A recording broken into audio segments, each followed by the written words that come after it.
ने जो लोगों को एक विचारधारा दी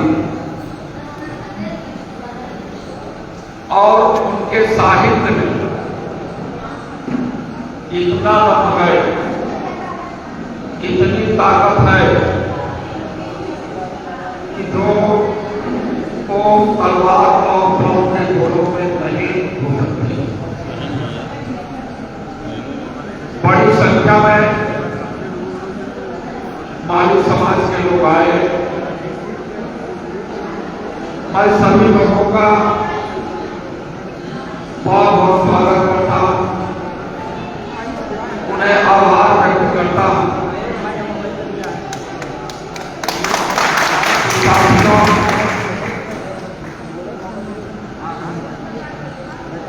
हमारे सामने से आवाज आई होगी, अगर कोई नहीं कर रहे तो हमारे सामने से आवाज आई होगी। बैठ जाइए, आप बैठ जाइए, मत खड़े होइए, बैठ।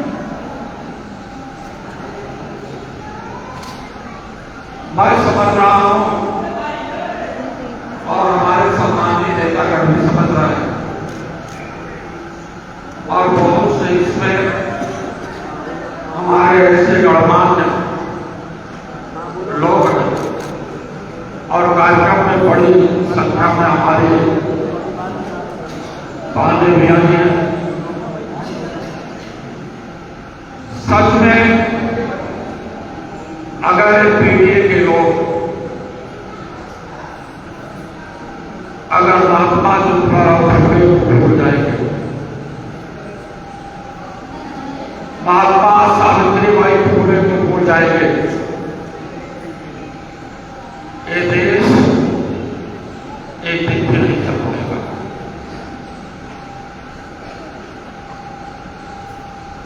ये क्या चाहते थे?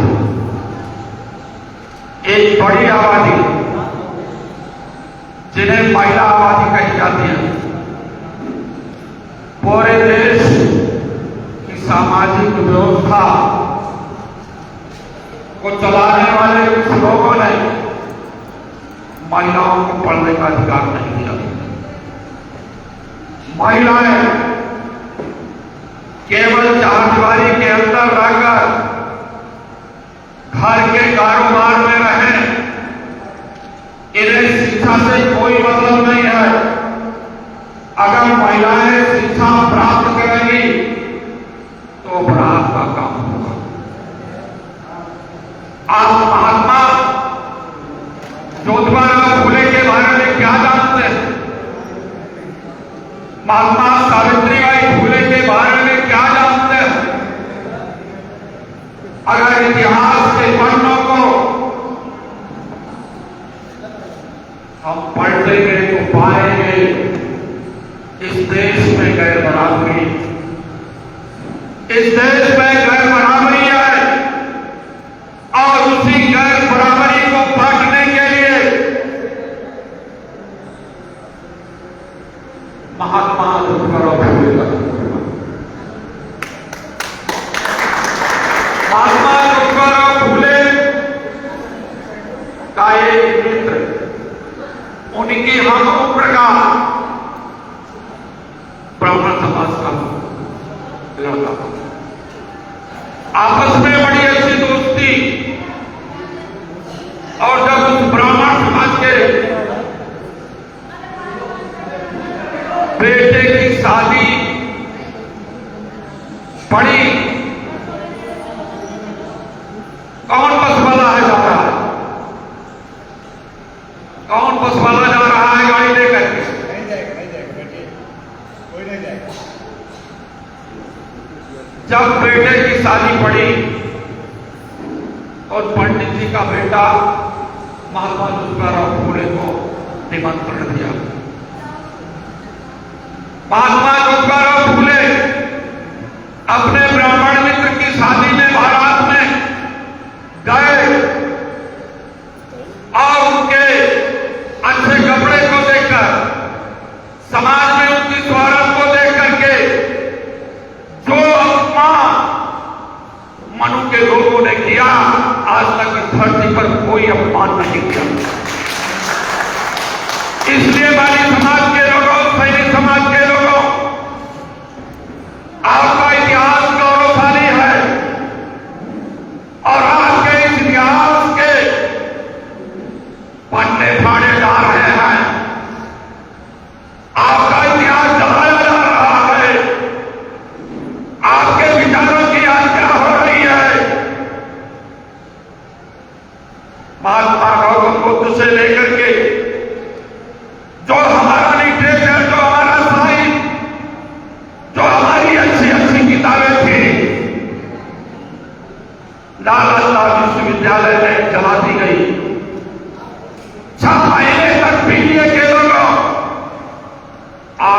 किताबें चलती रही नालंदा विश्वविद्यालय में,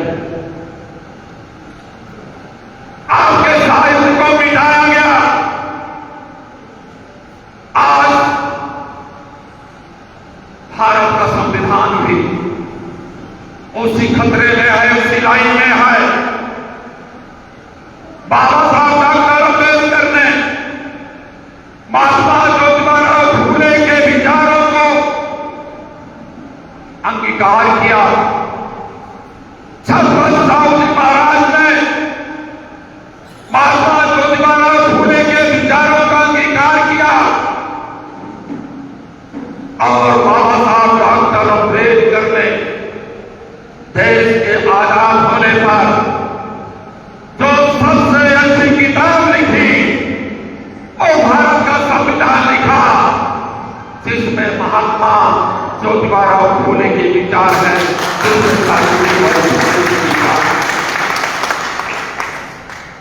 उन्होंने महिलाओं को आजादी दी, पढ़ने का अधिकार दिया, आगे बढ़ने का अधिकार संविधान में दिया।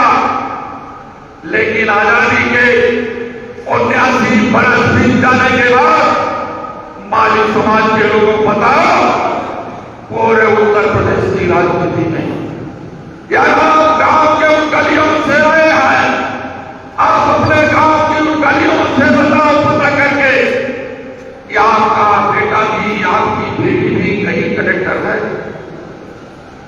और उत्तर प्रदेश में 75 जिले हैं, आप बताओ आपका कोई नियम माली समाज का है? आप बताओ माली समाज के लोगों, आपका पुलिस का सबसे बड़ा अधिकारी 75 जिलों में किसी एक जिले में है? नहीं है। आप बताओ माली समाज के लोगों, हमारे केंद्रीय विश्वविद्यालय है और विश्वविद्यालयों में हमारा कोई प्रोफेसर है? आप बताओ उत्तर प्रदेश के 41 विश्वविद्यालयों में तुम्हारा कोई प्रोफेसर है? माली समाज तुम्हारा केवल माली समाज नहीं, पीडीए का कोई प्रोफेसर नहीं है। अभी उत्तर प्रदेश की सरकार 6 महीना पहले महिला सशक्तिकरण की बात कर रही थी, महिलाओं को मजबूत करने की बात कर रही थी। मैं पूछना चाहता हूं उत्तर प्रदेश के मुख्यमंत्री से, ऐ मुख्यमंत्री बताओ, आज माली समाज सवाल कर रहा है, जो तूने उत्तर प्रदेश के 9 विश्वविद्यालयों में महिलाओं को मजबूत करने के लिए 9 विश्वविद्यालयों में वाइस चांसलर बनाया। वाइस चांसलर बड़ी ताकत होती है, वाइस चांसलर के पास इतनी ताकत होती है जो आपको नौकरी दे सकता है, नौकरी से निकाल कर सकता है। 9 महिलाओं को दिया। माली समाज के लोगों को पूछना, हमने तो पता कर लिया है उन 9 महिलाओं में कोई पीडीए की महिला नहीं है, कोई पीडीए की महिला नहीं है। जब पिछड़ा दलित संख्या कर गए, उनके लोग कोई भी प्रोफेसर नहीं है, वाइस चांसलर नहीं है।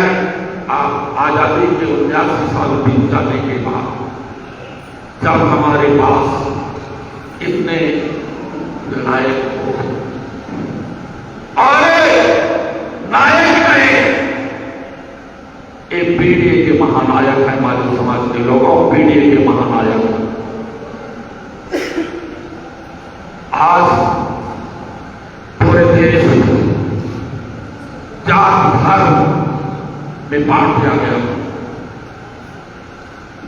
जाति बड़ी होती है या विद्वान बड़ा है।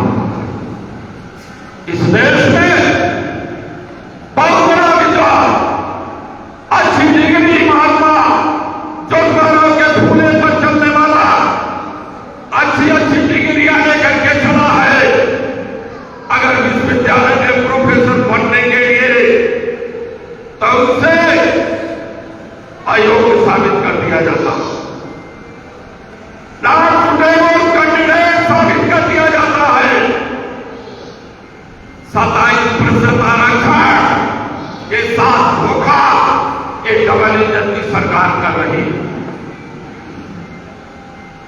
बातें बहुत हुई हैं, लेकिन आज आप लखनऊ से लेकर के क्या जाओगे? आप बसों से आए, अपने अन्य साधनों से आए, बड़ा रुपया पैसा भी खर्च किया होगा आप लोगों ने।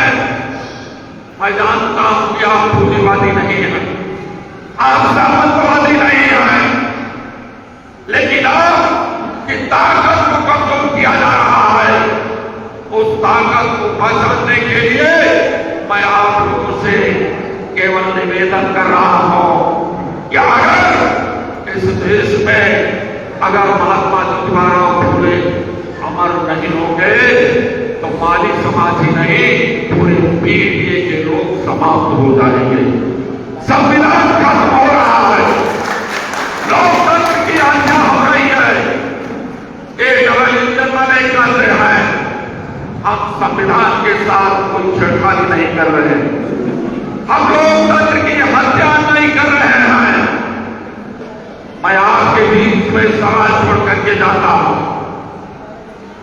ए मालिक समाज के लोगों, 69,000 प्राइमरी टीचर्स की भर्ती हुई, 69,000 प्राइमरी टीचर्स की भर्ती हुई,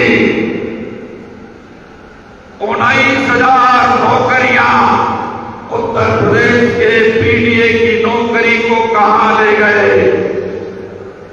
अगर उन 19,000 नौकरियों में बेईमानी न की गई होती तो हमारा ये माली समाज भी कम से कम 400-500 प्राइमरी में टीचर बन करके अपने बच्चों को अच्छी तालीम देते।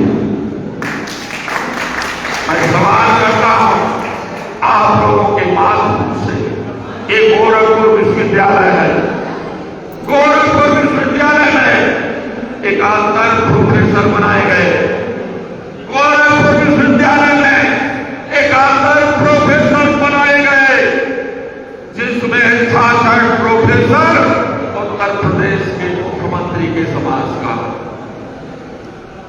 माली समाज ने वोट नहीं दिया था, पीडीए के लोगों ने इनको वोट नहीं दिया था। अब इस सुप्रीम कोर्ट जो देश की सबसे बड़ी अदालत है, 77 सरकारी वकील बनाए गए, जिसमें 75 सरकारी वकील ये डबल इंजन वालों के हैं, जिसमें पीडीए के 2 लोग हैं। बड़ा सवाल है, मैं आप लोगों के बीच में छोड़ने की जा रहा हूं। हमारे अंदर जो भ्रांतियां जाने देती तो